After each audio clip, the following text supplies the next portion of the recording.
today. So I am going to cover dot loop and green sheets. So submitting your paperwork, I want to go over the review process. You have a general idea of timelines and how things are reviewed. I will touch quickly on commission statements and get a few questions a week on commission statements, so I want to make sure I get a little bit of an overview on those. And then some of the just kind of things that come up as we're looking at files, as I get questions, things like that. This information is not exciting, but it's necessary. And if these things are done, timely and well, you're going to get paid a lot faster, and that's our goal on our end too. So, just want to give you an overview of kind of how to get things in. So, as you all know, all of the transaction paperwork gets submitted through .loop. .loop is its own website, so you can get there to .loop by either going directly to .loop.com and logging in, or else you can access it by going through your My KW, and then this should say My Transactions right here. Mine does not. So you can click on this link and it will take you to .loop. Again, it's its own separate website. If for whatever reason you can't get into My KW, go ahead and just log in directly through .loop.com. Your username is likely your KW.com password. I'm sorry, email. So your profile might look like this profile, or it might be kind of the older version where it's laid out in lines, but either way, it's all the same. What you're going to see is your own loops in your profile. I have access to everybody's loops, so I have a ton of loops in here, but you'll have all of your list of loops. One thing I run into with people is they say, oh, I know I created a loop, I can't find it. There is a chance that somehow, either by you or just by a glitch, a filter got set up on here. So check your filters and just make sure that they are turned off. And somewhere within the filters, it will say clear all. And then you can clear out any filters that might have been set up. So it might not be showing up because there's a filter. If you know you've created one, it is in there. Anything that you put into .loop stays there forever. So if you happen to upload a document into the wrong loop, it's going to stay there. It's okay. It happens sometimes. If you create a loop, that loop stays there too. So if you happen to create two loops, you should only have one. We're probably going to catch it. We're going to mark one of the loops, do not use. Please do not use that loop because it says that in the beginning. We want to just try to keep all of the transaction paperwork together and easy to access and find everything together. So you can create a new loop by clicking this Add New Loop button. The time frame for doing this, if you're working with a buyer and you have a signed buyer's rep contract, I would put it in here right away. Get it into a loop. That way you have the paperwork kind of started, the process of submitting started in here. You won't at that point in time likely have a property address, so you can simply name it the client's name. Spell my own name. As you can see, as I started to type, it was kind of auto-populating below. This is attached to Google Maps. So if you are typing in an address, it will start to populate that address and you can just click on it and it will find that appropriate address. If you don't, that's okay. You can name your loop your client's name, and then once you have the address, we can go back and change it and include the address. The reason that we ask you for both is because I get information, or we get information, that might just have a client's name on it, or it might just have a property address. And so for me to go through thousands of loops to try to figure out where that belongs could take a really long time. So as much as I'd love to pretend like I know everything about all of your transactions, I don't. So just making it easier for us to get to things quickly is very helpful.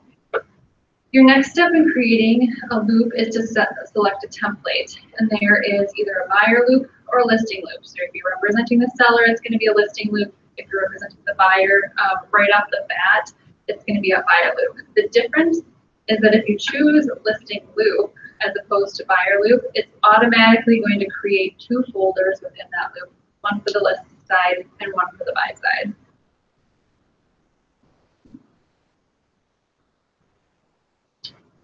You can upload a photo here if you want to. If you want to make it really fancy, feel free. We do not require a photo. This doesn't help us with anything. We can't necessarily pull this into the MLS. So you can skip this part if you don't look a certain way. So here's my new loop. I can click View Loop to go inside of it.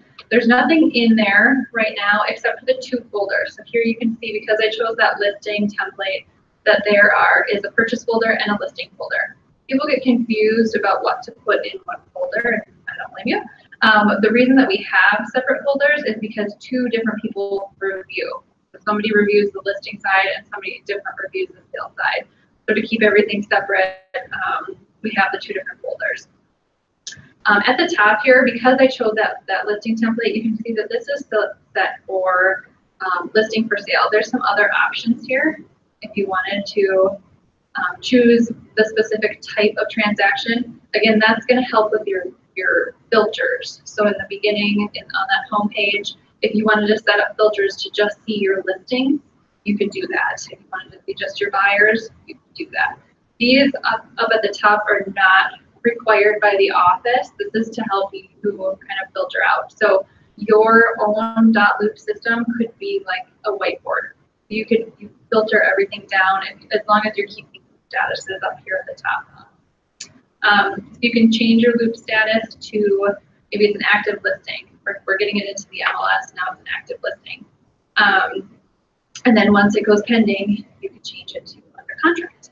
So again, that's totally up to you whether you choose to use the statuses that are up here right below the name of the loop. So when you get an active listing, what are you supposed to, okay, so you just got it, you got a purchase agreement. So what do you put it as an active listing? You cover over? Yep. So then if you under contract? Yeah, correct. Yep. And again, totally up to you if you want to keep these up. I mentioned that we can change the name of the loop. In order to do that, you just click on the name of your loop at the top. It's going to take you to a new page where you can put in a bunch of information on the property. You don't have to at this point in time, but if you click again on the loop, it's going to give you a cursor. And so now you can put in the address once you've found it, the home for your buyer. And then you'll just go back to loop to get back to your folders. So now you have a listing that's coming on. You want to get all of that contract paperwork in here. You're going to click Add Document in the appropriate folder. And it'll give you a few different ways that you can upload documents. We do not have any paperwork in here in .loop, so the templates, it doesn't apply at this point in time. If you have your PDF saved somewhere on your computer, you can click Browse and go and find it.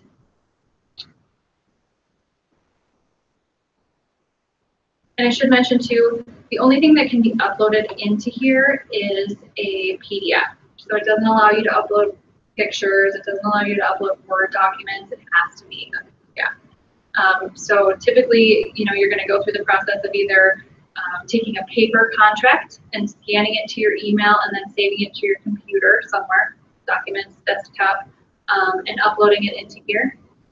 Or else if you're using Transaction Desk, you can simply download the final file and save it somewhere on your computer and upload it to here.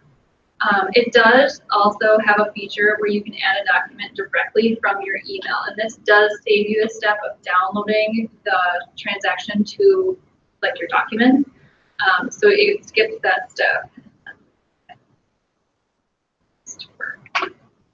So in order to do that, you'd have to have an email with your PDF attached to it.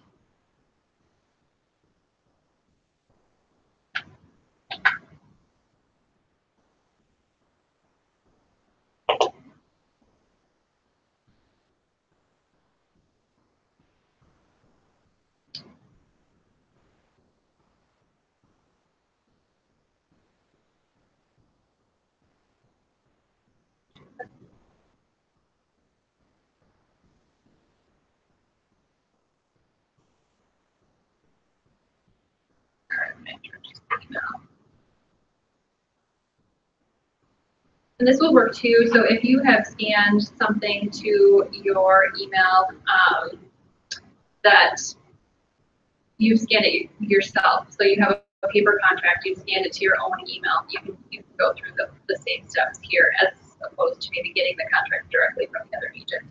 So in .loop, you'll click email and then copy to clipboard. And that's going to copy this big long, this is an email address right here. So it's going to copy that for you. And then you can go to the email with the attached PDF and forward that email and then paste in that email address that we just copied. So you can either do a Control-V to paste or right-click and paste it in there. Remember that big one, email, and then send. Again, it has to be. So if you go back to your listing folder, you do have to refresh this page in order for it to show up.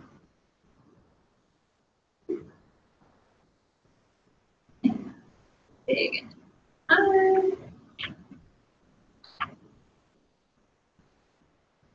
There it is. So this is what was attached to my email, and now it's in .loop. If you scan something in, like from our scanner up here, it's going to give you a big long scan number, as opposed to name just something, listing contract, input form, anything like that. To rename your files, you can click on these three dots over here on the side and click rename.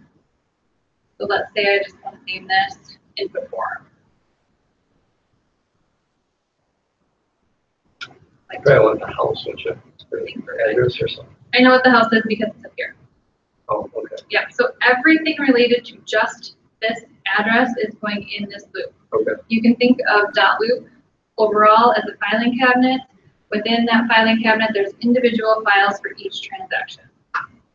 So this is only going to be related to the 123 Test Street, Katie O'Brien transaction.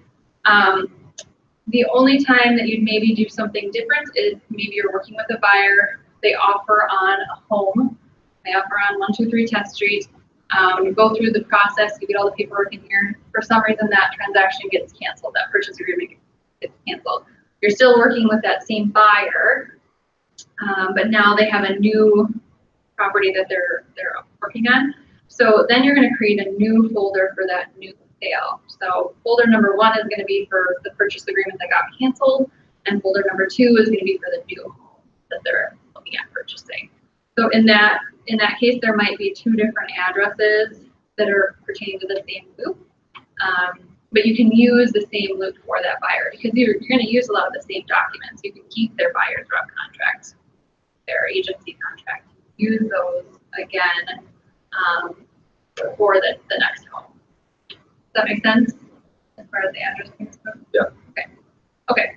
So as you can see, once I've uploaded information to this folder, it says not submitted over here. That means you've created the loop, you've put things in here, but we as a staff don't know to do anything with this folder yet. It hasn't been submitted to us. So that is how you're going to alert us that we either need to put this on the MLS or it's a purchase agreement and we need to send it through the review process. Submit to review?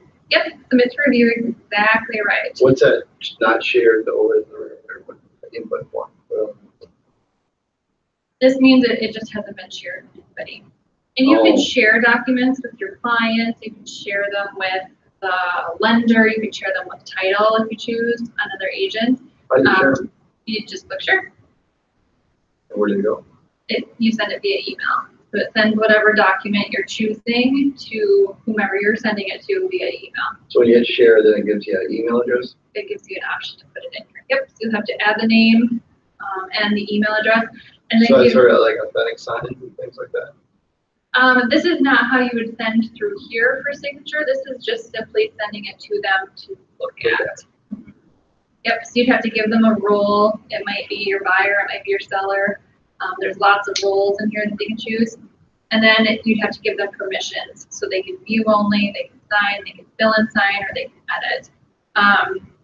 However, if you're going to have them sign something, you're going to have to add some additional information in there to send it through here. I personally think that Transaction Desk is easier to send for signatures. Not everybody agrees with me, and that's totally fine. You can use either platform, whatever you're most comfortable with for sending for signatures. It's just fine. You can send it through here? You can. Yeah. Yeah. Yeah.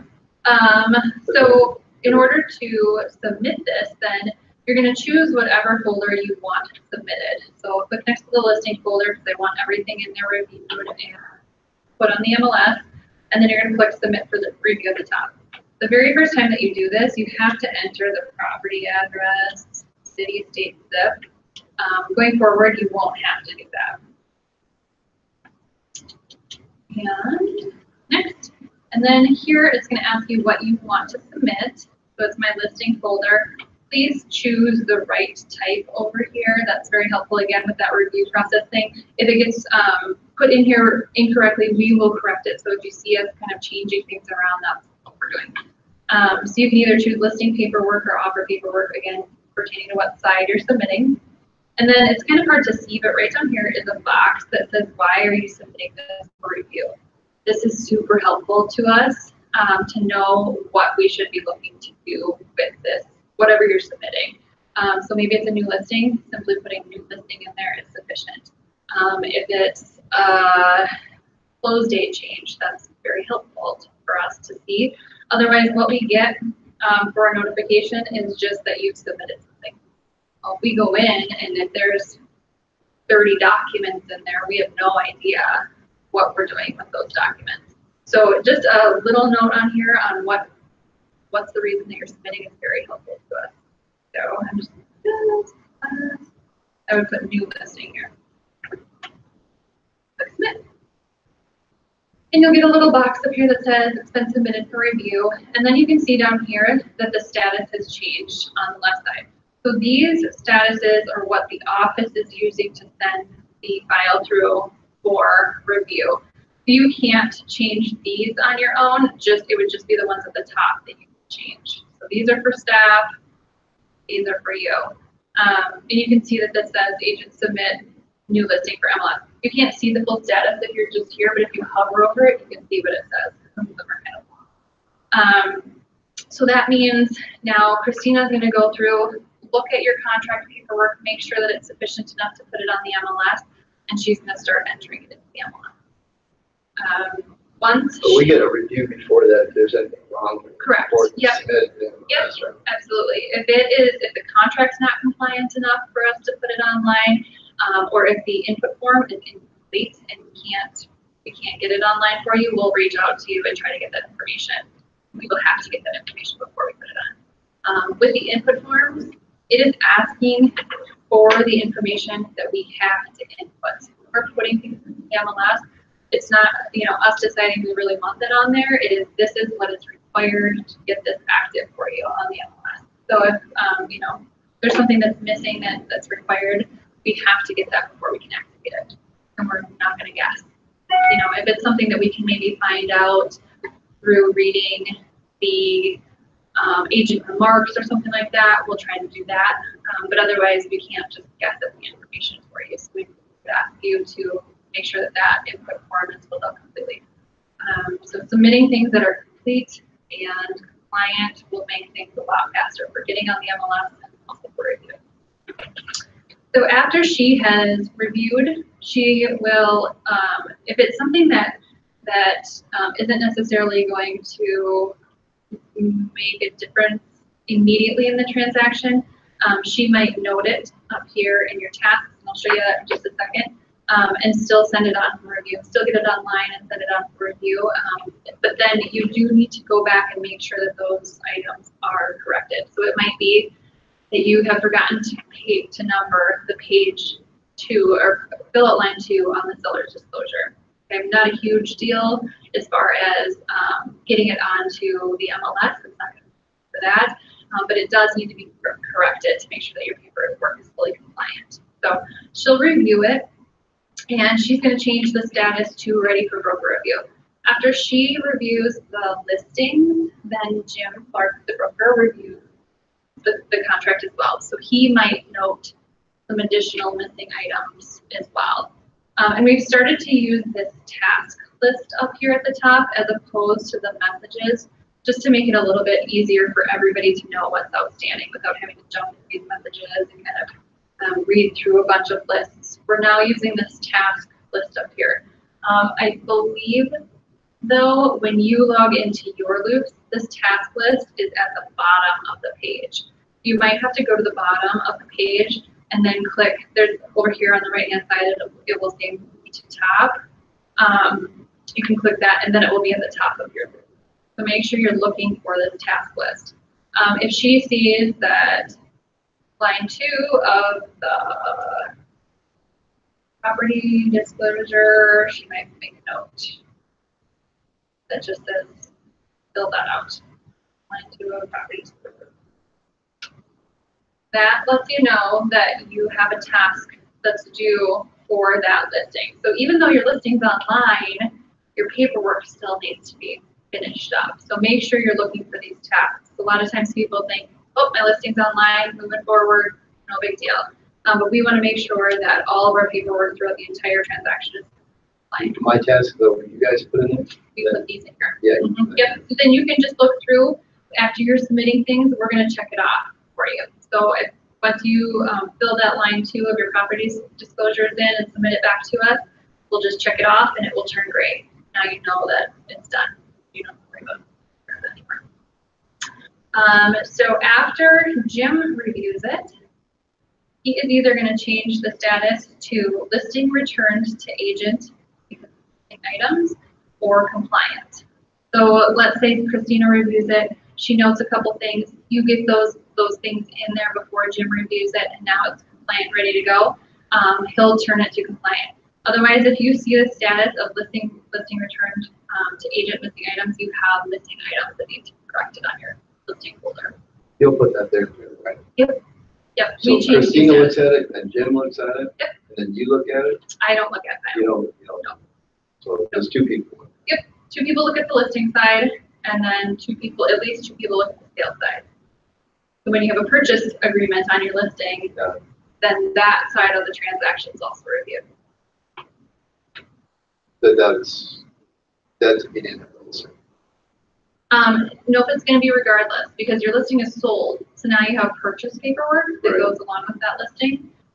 So that purchase paperwork is going to be reviewed. Oh, I see. Regardless of whether it's your buyer or somebody buying your client's property. Who looks at that then?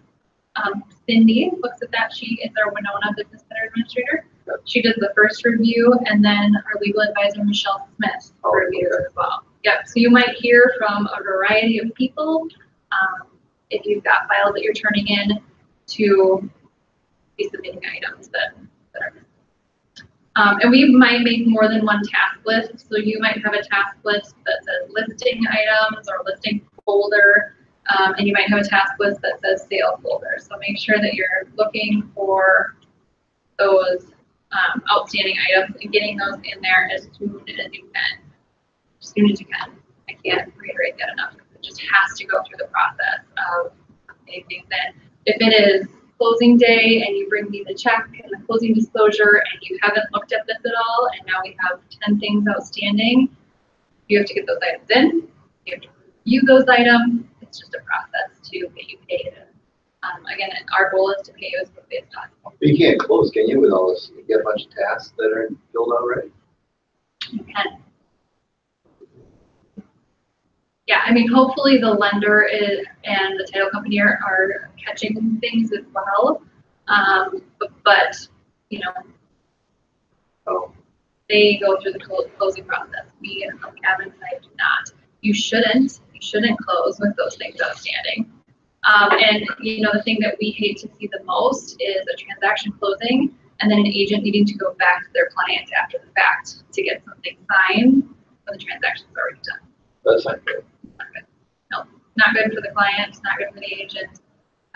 So just staying on top of these things is very helpful.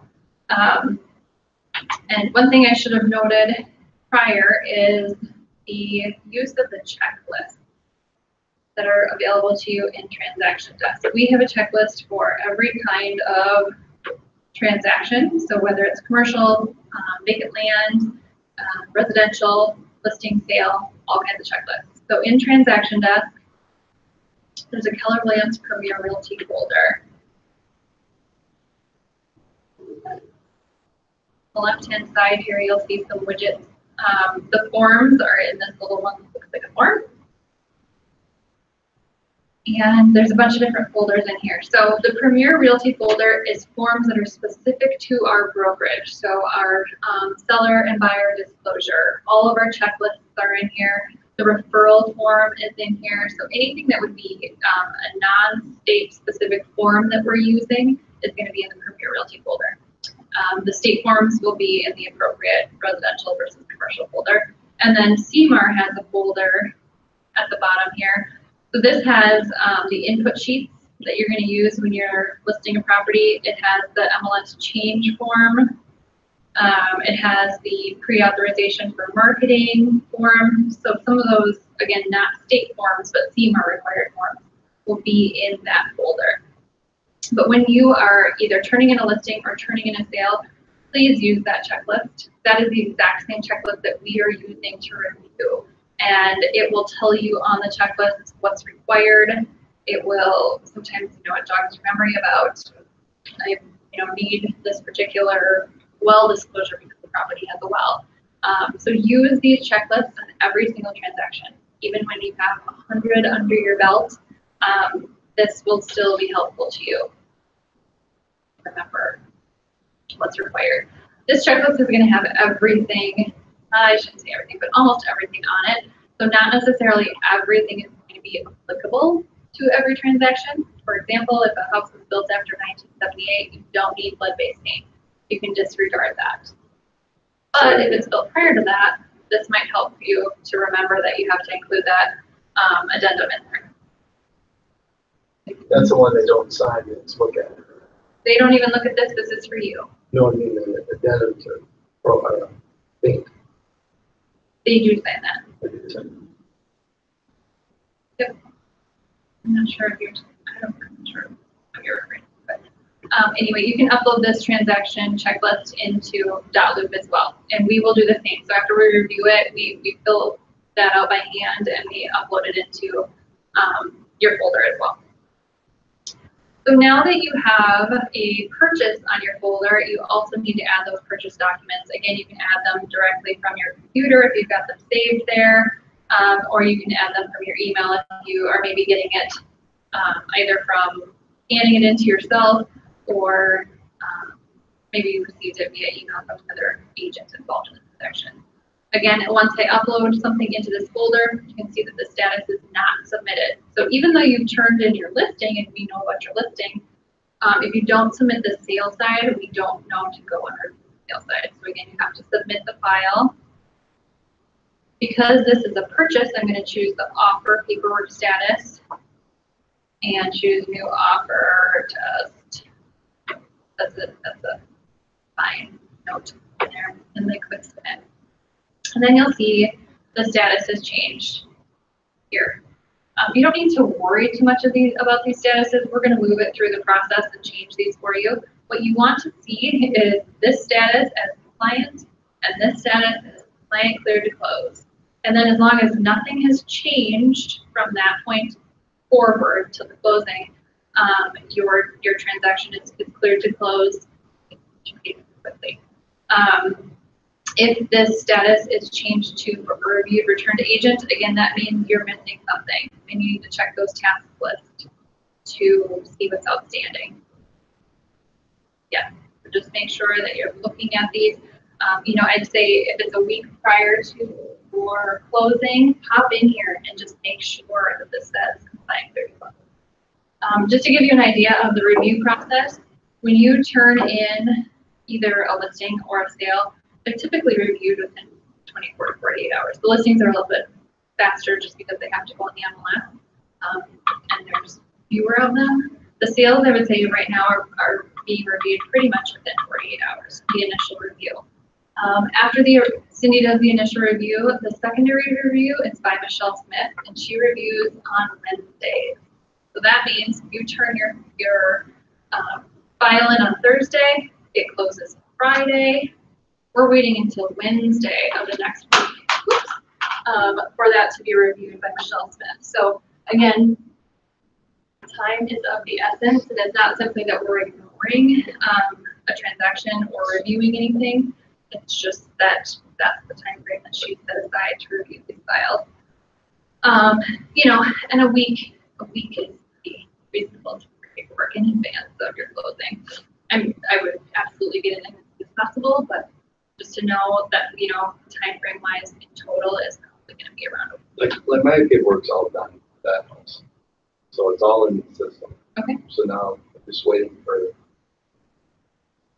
the closing, right? Sure. Yes. I mean, if your file says compliant and cleared to close, then you should be good. As long as nothing changes though, and I have to mention that because sometimes there might be a price change that comes up between that time, and then we need a price change amendment.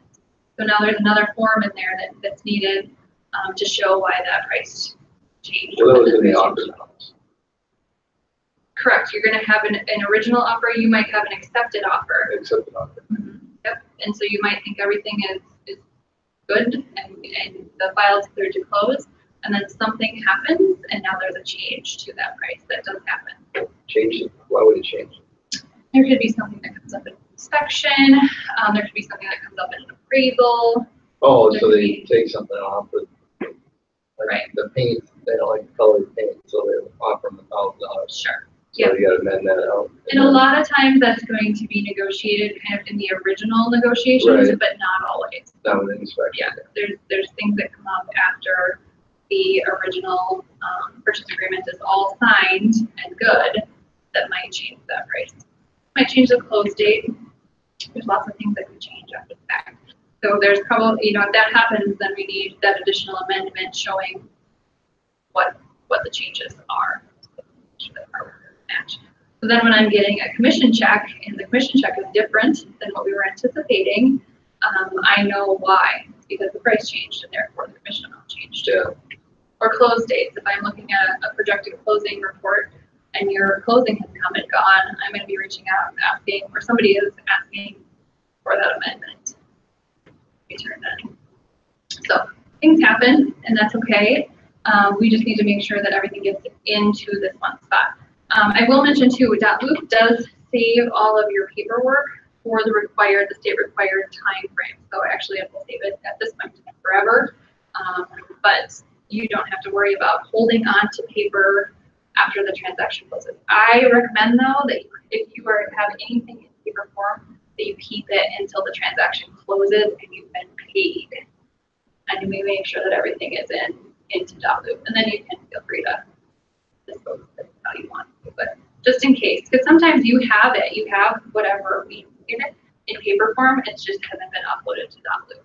They want to keep your paperwork on each house. You know. It's on .loop. Yep, it stays in here. Yep. And at the end of the transaction, I put a copy of the settlement statement or closing disclosure or HUD, whatever you get from the closing company, and a copy of the disbursement authorization, which is the form that you get when I pay you. It goes along with your check. I put a copy of each of those into your loop. So if you ever need to refer back to either one, or maybe it's tax time and you want to send your clients a copy of their settlement statements, so they can do taxes, it's all available to you in .loop. Yep. Never gonna crash. We hope not. And I should caveat that with I'm teaching this, and there's word that there may be changes to how this is all gonna work after KW Command gets rolled out. I'm not aware of any of it, so for now, this is what we're going with. But we might be reteaching this again sometime in the first quarter of next year. Why is this changing? We're getting a new platform. We're getting access to the KW Command platform. What? It's called KW Command. Okay. Yep, so Keller Williams is working on a new platform for agents to use, and I've heard rumors that may change some of how this is submitted, green sheets, things like that. Some other just quick little tidbits for you of information. If this is your listing and we receive earnest money, we're going to tag this, get it, right up here with a little note, and it'll just say, received EM check for 1, 2, 3, 4, the amount. So now you can see we have that earnest money. We're holding on to this much earnest money here. If for some reason this is your listing and you don't see a tag, but you think we have earnest money, just reach out to me. It might be that we just forgot to note it in one of the 4 places that we put it.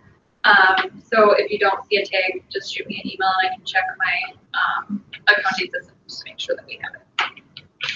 The other thing you might see, especially on older loops where we haven't maybe used the task list, is that messages are put through here. So this is kind of an internal email system, if you will, up here on the right side of this little box thing here. So anytime that I am submitting something and putting a note about what I'm submitting, it's recording it in here. If you have a loop that's been kind of out there for a while, the compliance review notes might be in here as opposed to a task list out on the front page. We just kind of switched to that not too long ago, so it might be that those are noted up here in the messages box. So again, if you do not see this as compliant, clear to close, maybe see for reviewed, return to agent, then check those messages up here at the top. You can add people to your loop as well, so you could add your clients here, you could add the other agent, you could add the lending company or the title company onto here and then share information with them directly through here. So again, it's just the step of downloading something, attaching it to an email and sending it out there too. Kind of dot loop in a nutshell. It's not an incredibly difficult program to use. The basic concept of it is we're getting the transaction paperwork all in one spot, and we're reviewing it for you through the review. Anybody have questions on that loop? Can you scroll up a little bit? Or down? So input forms and all that. All those forms are going to be added to the purchase folder. Anything related to the purchase side. One thing that's helpful to us is if you are submitting a change form, and everybody in here knows that change forms have to be submitted within 2 business days of the change in. So the start of the contract, the listing has to be into Pamela, 2 business days. If there's a change to your listing, so the price has changed, there's a contingency added, maybe it goes under inspection, anything contingency really. Then a change form is submitted, that can go in the listing folder that is related to the listing side of that transaction. So the MLS change form can go in here, and again, you can just submit for review and we'll make that change for you in the MLS. Please submit the change form when it closes. We have people that get done and they get paid and they're excited, and then their listing is sitting pending in the MLS. So make sure you submit a change form when it closes and have all of the information that's required in there. They leave it on there. They try to sell it twice. No, they just forget. It happens. People are excited. They're moving on to the next thing. But we do require the change form because it's got information on there that we might not necessarily have. So especially if you're working in kind of a rural area where maybe the closing company is mailing the settlement statement to me, I can't tell what the final information is. I don't know about it. I don't even have it yet. So turning in that change form within those 2 business days is imperative to make sure that you don't get that fine of $25 per day. Make sure those are submitted. Again, the change form is in transaction desk in the CMAR folder. Right down here. With the conversion to North Star, the change form is going to change. The input sheet will change. Let me change it. Yeah, we're not going to talk about that much today, but just note that that will be happening. So now that you've got your transaction paperwork into .loop, you've got a sale that's coming up, you're going to create a form called a green sheet.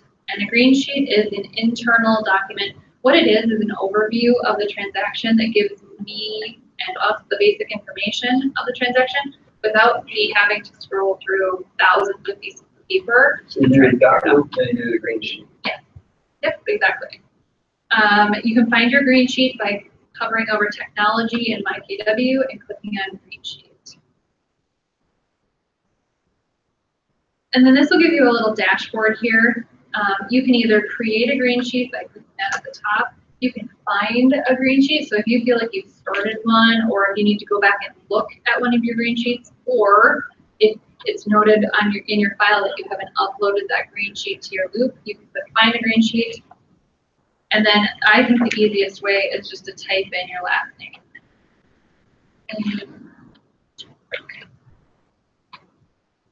So go ahead and type in your last name and click search. And then any green sheet that you've ever started and saved will show up in here. This won't for his, but it'll give you a list here. These are this. I'm sorry. Would it work? Not in here. In your own it will. Yeah. Because I'm in mine. It's looking for green sheets that I have.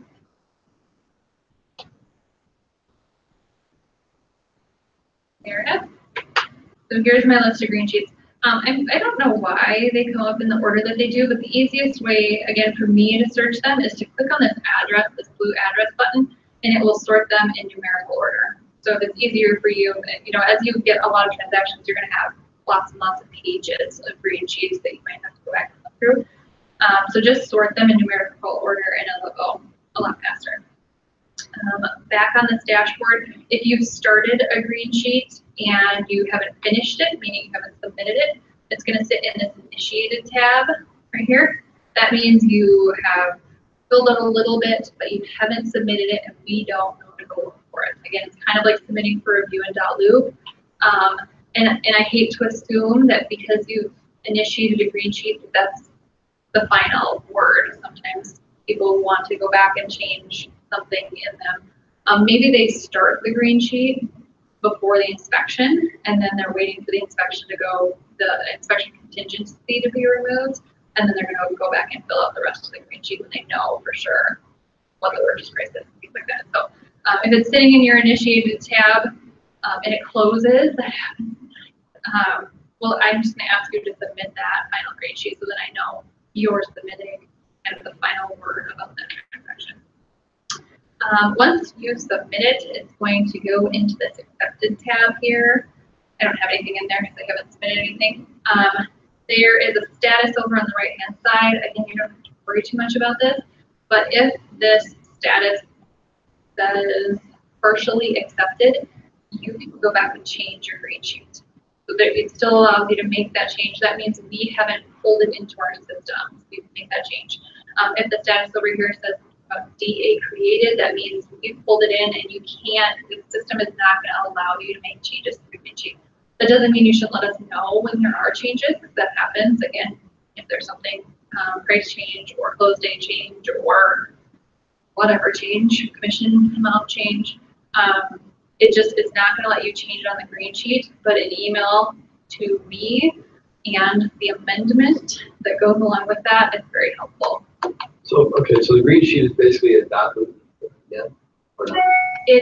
They're not the same system. So the green sheet is its own form. The final green sheet gets uploaded to .loop because I'm looking at that when I'm closing out your transaction. I'm looking at that. So what's all going to be in there? So the green sheet is going to include all of the kind of the most pertinent information on the transaction. It'll have the parties to the transaction. It'll have the co-broker's information. It will have the title and lending information. And then there's an agent detail section that will show you the breakdown of what you're going to get paid. So when you're ready to create a green sheet, you'll just click create a green sheet. It's going to ask you, are you the listing agent? You can answer that, yes, I am. Not. Has this listing been entered into KWLS? You guys all know what KWLS is. KWLS? Radio station. Yeah, it sounds like it.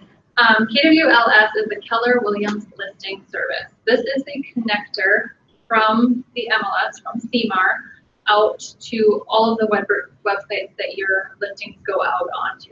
So this is an automatic connector. You don't have to do anything. And this is kind of what blasts out that listing to all those sites. So if your listing goes into the MLS, then yes, it should be KWLS. That answer should be yes if it's an active listing. The only time that you would answer no, it has not, is if your listing, for whatever reason, was withheld, didn't go on to the MLS. And that happens occasionally, where it wouldn't be entered in there. And if that is the case, it will not be in KWLS. And then you're going to have to fill out a bunch of information. then you have to fill out this whole thing. If it is in KWLS, this is going to be completed for you. So almost all the time, if it's your listing, that's going to be the answer is yes, it's on KWLS. The only time would be if it's a no. I'm going to back here show you. I think this might have been where you got stuck.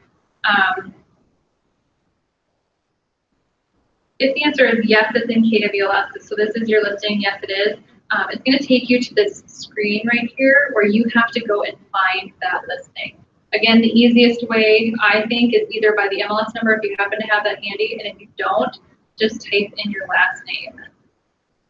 Jump again. You can also change the status here. So again, because Jim Clark has a ton of, more than 5 pages of listings that have gone through the KWLS, if you want to change this status to active to narrow it down, that might be helpful too. Okay, these two active listings. Yep. Click on whichever one it is that you're trying to create the green sheet for. So this is what KWLS looks like. So this is the information that feeds from the MLS into KWLS. If for some reason something is feeding out to a website and it's incorrect, that happens sometimes, this is the first place that we check. Has it transferred incorrectly? So we're going to check KWLS to make sure that this is correct first, and it might just be that for whatever reason Zillow is incorrect. I can reach out to Zillow.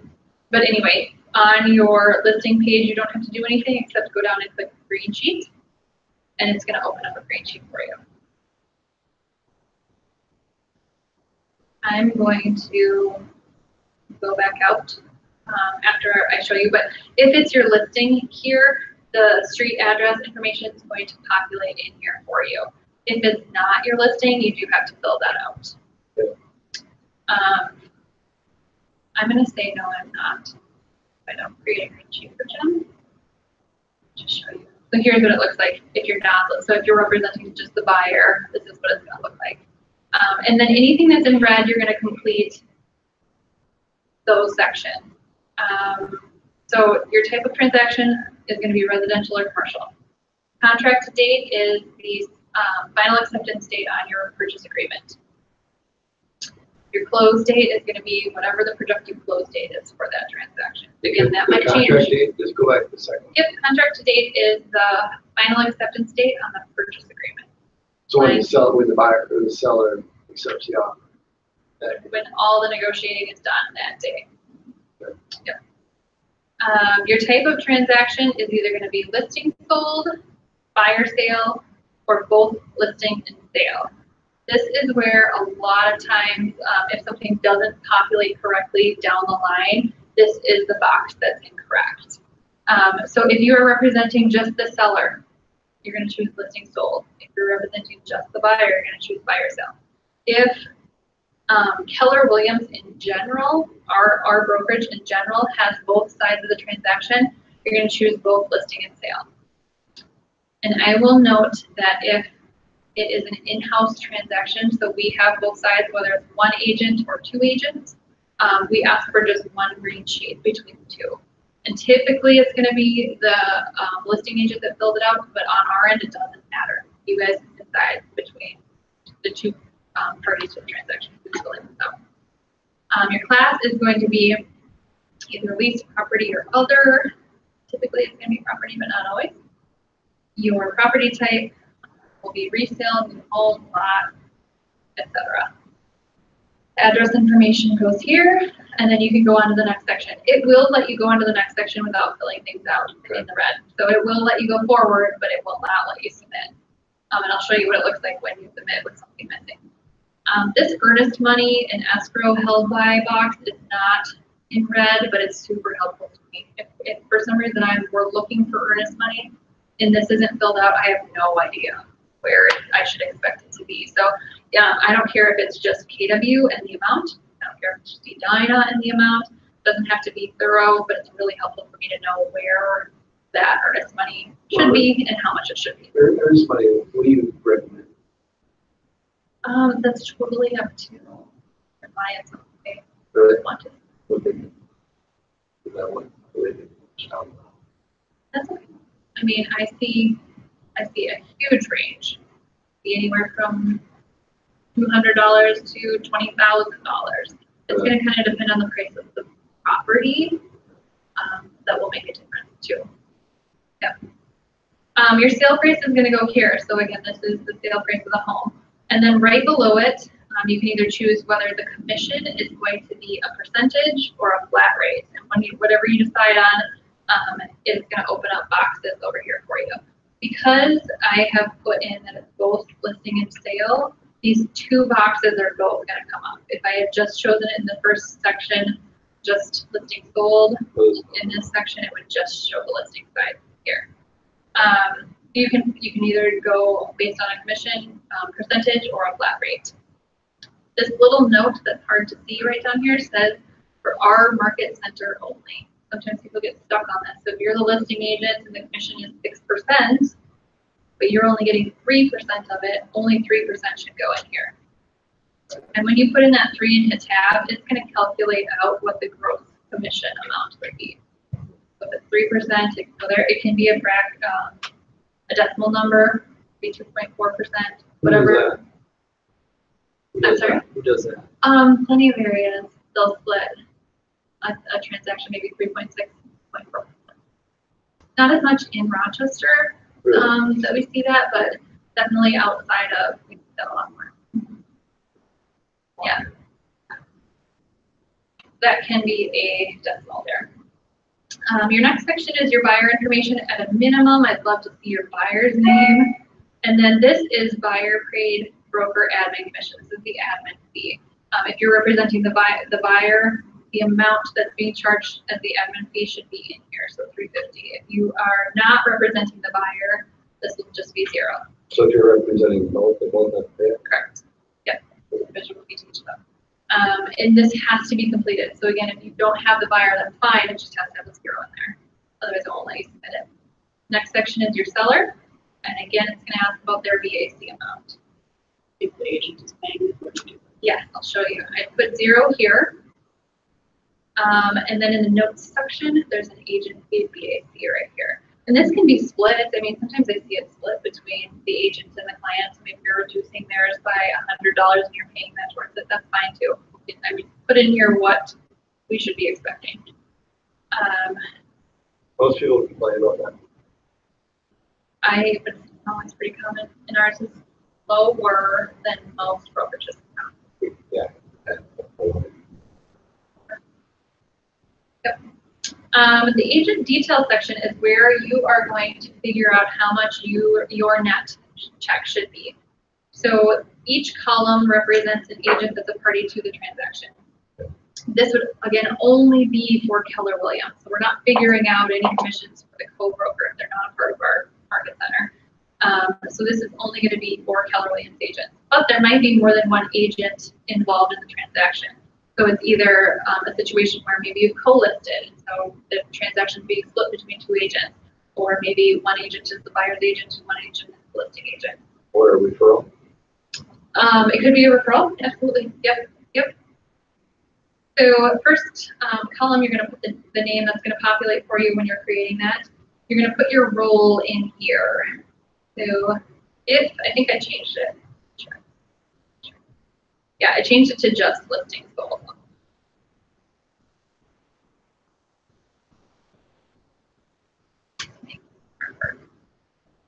Okay, so let's say I'm the listing agent. I'm going to fill out listing specialist as my role. The type is going to be listing.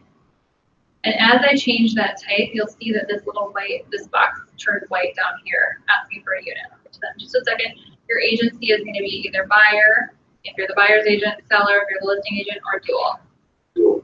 Correct. And then each time that you close a property, you get a unit or a portion of a unit. That is, we keep track of that for awards purposes at the end of the year. So Keller Williams issues awards to associates based on units closed and volume and a few other things. So that is what this is referring to. So the unit has to total 1, but can again be a fraction of that or decimal of 1. So in the event that you brought up the referral, The agent that is referring the business and collecting a portion of that is maybe going to get 25%, so 0.25 of that total unit. That's where you would split that out, is here. Maybe you're co-listing with another agent.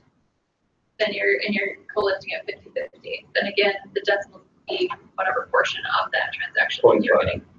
Yep. But otherwise, you just put one there. Right. And it will calculate out your volume, and then what your gross commission will be based on what you put in there. So again, if you we're just getting half the unit, you'll get half the volume and half the gross commission income.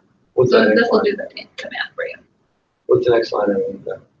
The sale unit. Oh, So because we've chose listing up here, and each column gets its own, each side of the transaction gets its own column, this is not even going to let you put anything in there. So if it's grayed out, you cannot even type it in. oh, it's grayed out there. Yeah. Your gross commission amount will show right up here. This is your GCI. If there's an outside referral percentage, you can put that in here. So this would be a broker that is not Keller Williams. We're not sharing the transaction here within our brokerage. This is the referral being paid out to another brokerage. And it might be a flat rate or it might be a percentage. People love to ignore this box right here that pops up and just keep going through. But what it says is enter referral data in the outside referral section below for this referral. What that is talking about is right down here, this opened up because it's a referral amount in there. Although it's not in red, if there's a referral, again, this is extremely helpful to me. Because if a referral agreement doesn't make it into the loop right away, and we're trying to process this green sheet, I have no idea who that referral is going to. So again, broker name here and the dollar amount is at the very minimum what we need. So then it will show you, okay, based on the gross commission income and 25% as an outside referral, that $750 is going to get deducted from your check to pay that other agent. Very rarely do we see a concession in here, but occasionally if there's a concession being paid to the buyer and seller, that could come here. Here is going to show your subtotal. So again, your gross commission income minus your referral amount is going to be $22.50. You will have to choose here whether you are capped. So this is the company dollar cap, the 30% that goes to the office. You're either going to choose 100% to the agent or split with the market center. If you're not capped, you'll choose split with the market center. Once you're capped, then you can do 100%. If you don't know, don't worry too much about it. My system will only take out whatever the balance is. So if you owe 4 cents towards company dollar, it's going to take out 4 cents and not whatever 30% is. So don't worry too much about it if you're kind of on the cusp of capping. so you put what? Split with what? Split with market center. Oh, market center. Yep. And then it will show the 70% split and what your subtotal would be. Down below is your royalty rate. So are you capped on royalty? Yes, I am, or no, I'm not. Again, if you know, it's going to show $135 goes to royalty. And that goes into how much? 6% per transaction, up to $3,000. You'll cap on that most likely before you would dollar. Then you cap on that, then you don't have to pay that. Correct. Yep. So there may be a period of time where you're paying just 30% out, not 30% and 6%. And then once you're capped on both, then you keep 100% until your anniversary year. So really, you're getting 64%. The pink section here is KW Cares donation. So it allows you the opportunity to donate directly from a closing if you choose to. You do not have to, but you do have to put something in here because it's in red. So fill those out even if it's zeros. Deductions down here, if you want, like if you were going to pay the admin fee for your client and you want to see that reflected in here, you know, you can put BAC and then the amount, and hopefully it picks it up. Sometimes it doesn't.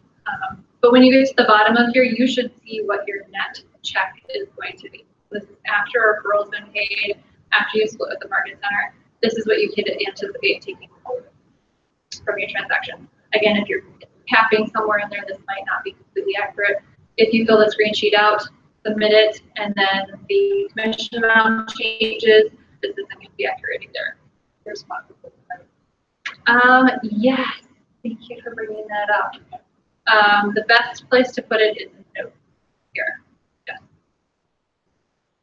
Co-broker, this is not in red either. I love to know who you're working with, and it does give a section if you're working with a great agent to put information in here so that we can reach out to them. Vendors are not in red either, but again, if you're missing a check, I have no idea who the closing company is. I don't know. I haven't been a party to the transaction, so I have nobody to reach out to if I'm missing a check or something, or need something from the closing company. So please put in the mortgage company. There's a drop down here. There's a whole bunch of options. If you can't find the lender that they're using, at the very bottom it'll say other, and then it'll open up a box that says company name. You can simply type Think Bank. Closing company, partner title. The notes section I do look at. I look at this every time I process a green sheet. So if there is something that I need to know about this transaction, as far as processing your commission goes, what else would necessarily be related? Bold credits can go in here. If the BAC is being waived because your client is a vet and they're using VA financing, this is where you should put that information. If this up here just says 0, 0, and 0 for the agent paid, I don't know why. Without going back and asking you, that will delay the closing. So come back in there, we expecting another check. What's happening with the BAC? What do you call it, BAC? Broker admin commission. Oh, broker. Yep. So just client vet. Commission. BAC pay, which is fine. So yeah, put any notes in here if it's pertaining to anything with closing up the transaction. Basically, at that. The notes section there. And then at the very end, you can either save it for later. So again, that's going to put it in the initiating section, or you can submit to MCA. If you hit submit, you're going to click again to submit green sheet. But because I didn't fill out most of the green sheet, I'm going to see this big red box that says you're missing all of these things. You have to go back and correct these things, or it can be resubmitted. So go back through, anything in red has to be completed, and then you'll click submit again. And we get an email that lets us know that the green sheet's been submitted.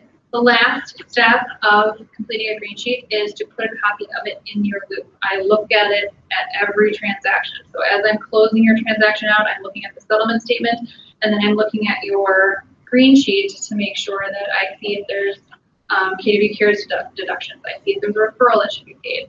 I make sure that the commission amount that we have received is what you told me I should be anticipating based on the green sheet information. So up in the top left-hand corner, it says printable view.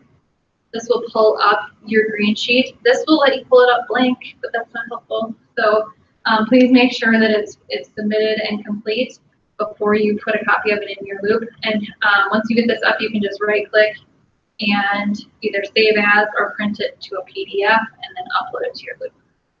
So that might be something that Cindy's noting is missing on your sale file if that hasn't been completed. So please put a copy in .loop and save me time.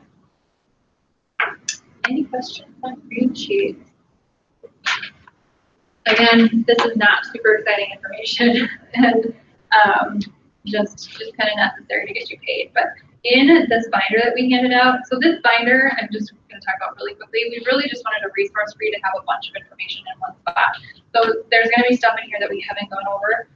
There's policies and procedures. There is a first 100-day checklist. So this has suggestions of things to be doing. This is not specific just to agents. Look through here. It's got some great suggestions on things you can be setting up. We've got some commonly used vendors. We've got open house resources, kind of a checklist of what to do and when, some scripture in here. And then in the transaction processing instructions, how to create a loop is in here. It talks about the tasks that we talked about briefly, and then how to create a green sheet is all in here. So refer back to that section, transaction processing instructions. Turbos. Yours. All that information. Really quick too, just because it's in here, There is market center information in here with our address, our legal entity name, our license number, addresses for our other offices that we oversee too. So if you have a lender reaching out to you that's looking for the brokerage license number, it's in this book for both Minnesota and Wisconsin. So good resource to kind of keep on hand for you. Anybody got any questions for me? How do you send that to the? Yep, you'd have to save it as a PDF on your computer. So you can print it to, so on your print screen, you can change your printer to be saved as PDF, or sometimes it'll say like Microsoft print to PDF, depending on your computer. Right. And then you can save it in your documents or on your desktop, wherever you're gonna remember to go. Yep. And then upload it to the loop. Go into our loop in my sale folder Oh, it goes there. and And it upload goes the to grade sheet there. Browse, right? Yep, exactly. You're exactly right. Yep, and then just go to documents. This will tell you up here in this little bar where you're looking to make sure when you're saving it, you're paying attention to where you're putting it, and then when you're going to find it, you're in the right spot. Otherwise, you can change where you're looking over here. So you find it there. Then can you delete it out there then? You can delete it off your documents or your desktop. You Right. can't delete it out of download. Right. Once it's done. Yeah. So I didn't mention that, so thanks for bringing that up. Let's say I put this in the wrong loop, the screen sheet, that happens, it just happens. You can archive this, and what that does is just hide it from you. You can click next to whatever you shouldn't have in there or don't want to see, and you can click archive. And now it's not showing. It's in there though, so that if you go back up here and click show archived, Oh, here's that thing, that Show document. hi there. Kind of show. Yep. And then if you needed to bring this back to life so that it is showing, you can click on the dots again and click on archive, and now it's back in your folder. Yep. So you can archive things. If you happen to put something in the wrong folder, they have recently changed your options, and now you can drag between the two folders, which is nice. That wasn't an option before. But if you put something in the listing folder that should have been in the sale folder, you can just drag it up the purchase folder. So, any questions on that exciting stuff before I go get? Awesome. There it is. Well, if you want to take a break, maybe a 5-minute break and come back at 11, she is going to go over MLS basics, so your resources that you have available to you through Supra and Instanet and Showing Time and things like that. So things geared a little bit more towards if you have a listing, what do you do with that listing? So feel free to take 5 minutes to go grab coffee. After that, invigorating stuff. She'll be in just a little bit.